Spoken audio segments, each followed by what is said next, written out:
Та бүхэндээ энэ өдрийн мэндийг хүргэе. Өнөөдөр би та бүхэнтэй цэцний чулууны тухай ярилцах болно. Хэрвээ та миний Facebook хуудсыг дааж амжаагүй бол Зан Дэмж гэсэн YouTube суваг болон пэйж хуудсыг мань дагах юм бол та намайг шинээр мэдээлэл оруулах болгонд надтай хамт байх болно.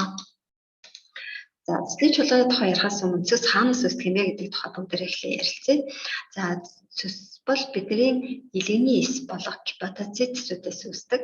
Хоногт ялгарч байгаа нийт цэсний хэмжээ 400-аас 800 мл.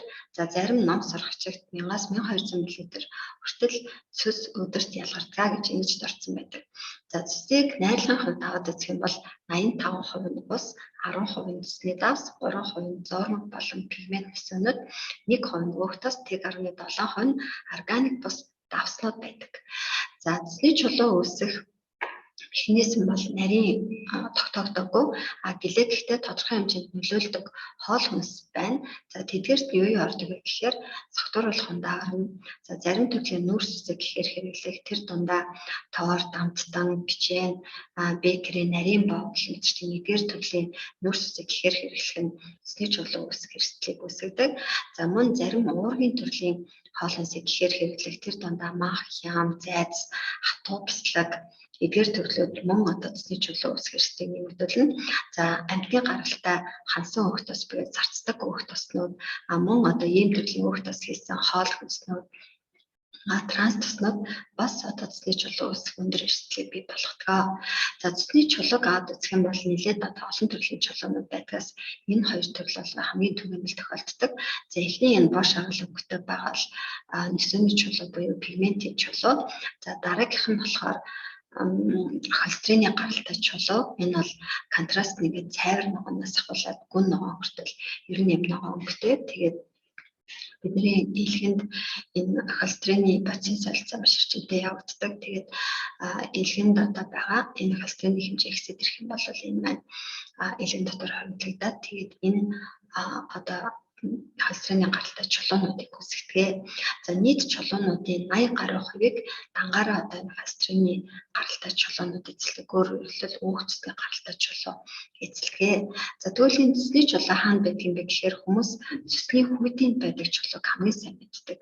Тэгээд цэсний чулуутай болсон хүмүүс хэрвээ одоо шаардлагатай гэж үзэх юм бол энэ цэснийхөө хүйтэйг ахуулдаг. Тэгээд цэсний чулуу ахуулж юм гэдэг нь зөвхөн доторх чулууг ингээд түүгээд авчдаг юм биш. Энэ чулуутай энэ хүйтэйтэй гэрчгээр нь ахуулдаг гэсэн үг. Тэгээд энэ цэсний хүйдийн дотор чулуу байхаас гадна бидний илгэн дотор явж байгаа энэ цэсний зам, цэсний совгуудад мөн одоо цэсний чулуунууд үүссэн байдаг. За энэ ингээд мал шиг ингээд салбарлсан байгаа. Гепатоцитсээс ялгарч байгаа тэр цэснүүд маань ингээд жижиг сугаар ороод энэ жижиг сугууд нь хоорондоо нэлээд том болоод тэгээд баруун зүүн салаа гэж үсгээд энэ маань цаашаа цэсний ерөнхий цорхыг үүсгдэг. Тэгээд энэ замуудад хэрвээ одоо бидний тэр бид өөх тос ихээр ялангуяа одоо илгэнд өөх тос ихээр үсээд холестерин ихээр үсээд байгаа үед бол энэ маань юм одоо өөхөн бөмбөлгүүдийг үүсгэждэг. Тэгээд урд нь одоо миний авчсан энэ илгэний цэвэрлэгэнд орсон хүмүүсийн хувьд бол ийм одоо цэцний чулуу гарлаа гэсэн зургуудыг та бүхэн зөндөө харж ирсэн баг. Тэгэхээр энэ маань юу гэхээр бидний одоо нэг олол цэцний хүүдийн нэг олол энэ илгэн дотор явж байгаа цэцний замд үүссэн өөхөн бөмбөлгүүд зарим үед бол нэлээд хатуурцаа одоо чулуу бүтцэндээ орсон ийм төрлийн одоо зүйлүүд гадагшилдаг. За энд нэгэн оролцогч маань сэтгэлээ хаваалцсан байна. Тэгэхээр энэ хүн бол би зүсгүй юм шиг цэцэн угаах шаардлагагүй гэж боддог байлаа гэж ингэж хаваалцсан байгаа. Тэгээд би 2016 онд анх цэцний чулуутай болсон мэдсэн. Хайлуулдаг юм болов гэж хайсаар явдал цэцний амсар дээр аюултай болсон тул аргагүй хэрэг цэцэн авахулсан. Тиймээс зүсгүй юм чинь цэцэн угаах шаардлагагүй гэж боддог байлаа. Гэтэл 10 гаруй жилийн өмнө цэцэн авахулсан их чинь цэцний сувагт чулуу үүссэн байна гэж сонсоод их гайхсан. Тэгээд судалсан. Тохирох цэвэрлэгээний хөтөлбөр хайсан. Зан төвшийнхаа хөтөлбөрийг сонгоо оролцож өссөн үр дүндээ хүрсэндээ баяртай байна. Тэгэхээр одоо цэцнийхөө чулууг авахулж байгаа надаа одоо энэ чулуу үсгээ би ямар ч эрсдэлгүй гэж ингэж бодох хэрэгсэх хэрэггүй. Яагаад гэхээр тэр идж байгаа ууж байгаа хоолой нь таны амьдралын хэв маяг мөн одоо бусад дадал зуршлуудаас болоод хэрвээ эзэн нэгэн цагт энэ чулуу үсчихсэн бол энэ маань цаашаа бас үүсэх эрсдэл өндөр байгаа. Тийм болохоор илгэний одоо цэвэрлэгэнд оролцож явах шаардлагатай гэсэн үг юм.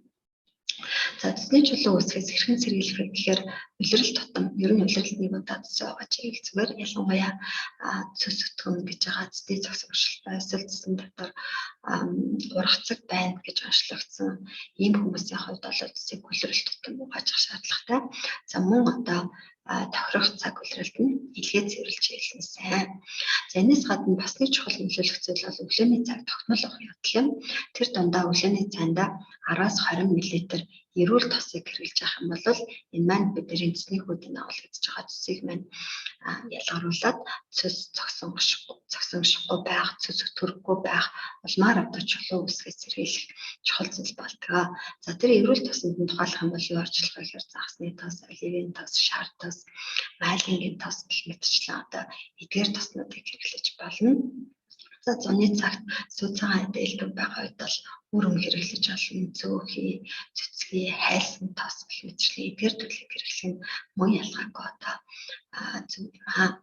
За хоёрдугаар тал эслэг ихтэй хоол хүнсийг хэрэглэх хэрэгтэй. Эслэг ихтэй хоол хүнс гэдэг бол бидний одоо бүхэл өрийн үр тарианы төрлөө тэр дундаа гурвалж юм удаа, хүч будаа, авьяас гэх мэтчлэн ийм төрлийн зүйлүүд бол эслэг их хоолдог. Мөн одоо чих, чимс, ногоонууд бас эслэг гэх хэмжээгээр агуулдаг.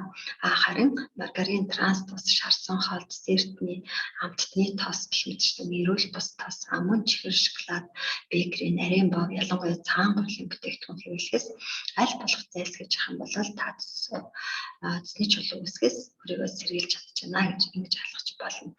Ингээд өнөөдрийн ярьсан зүйлд маань анхаарал тавьсан та бүхэндээ баярлалаа. Дараагийнхаа сонирхолтой мэдээлэлээр удахгүй та бүхэнтэйгээ уулзах болно.